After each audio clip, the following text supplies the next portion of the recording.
Eric, entre les sélectionnés pour les équipes nationales, les blessés, les personnes qu'on met en repos, vous allez partir à Guingamp avec un effectif restreint. Enfin, Oui, restreint, on va bien sûr emmener un certain nombre de joueurs, mais du groupe pro, c'est vrai qu'on a pas mal de petits pépins, comme vous l'avez dit, et il faut forcément d'abord, il y a d'abord la vie médicale qui prédomine, donc on ne peut pas faire jouer des joueurs qui ne sont pas aptes, et donc c'est vrai que notre groupe est relativement amoindri. vous auriez souhaité l'annuler, le reporter?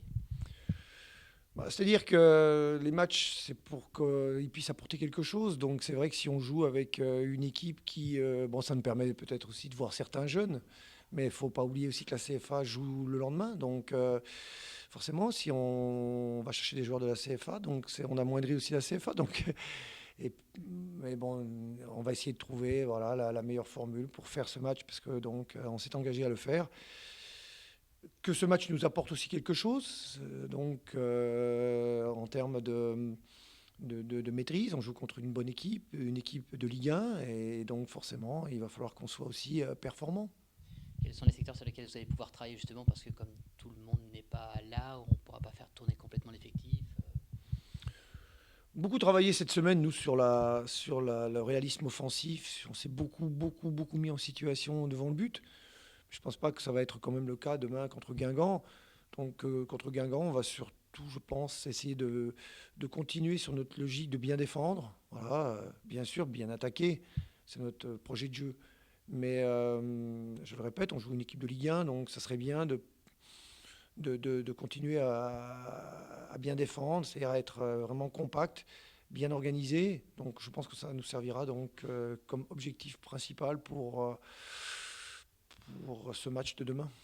C'est toujours compliqué entre le moment où on organise un match et au moment où on arrive à ce match, savoir si c'est le bon moment, etc. etc. Oui, mais on ne pouvait pas non plus savoir qu'on aurait autant de petits bobos.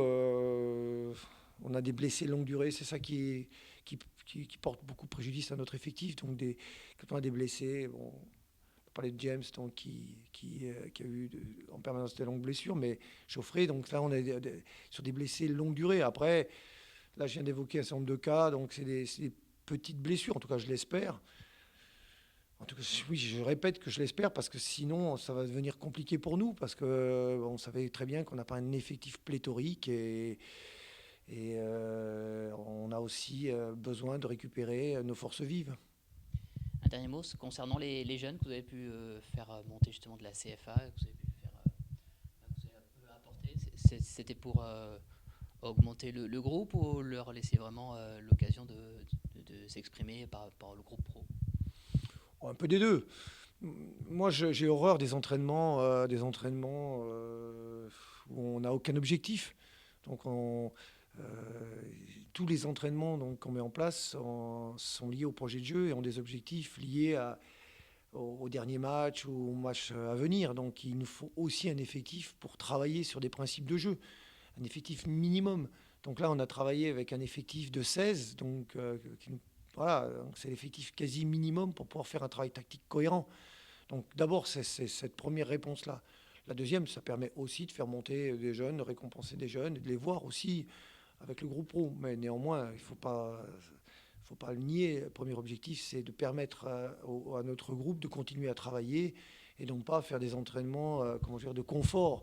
Hein. Quand on commence à s'entraîner à 10, à 12, là, on perd énormément d'intensité, on perd je dirais, on sort des objectifs tactiques et ça devient, je vous dis, des entraînements pour faire des entraînements. Donc, à tout faire pour éviter de tomber dans cette logique-là.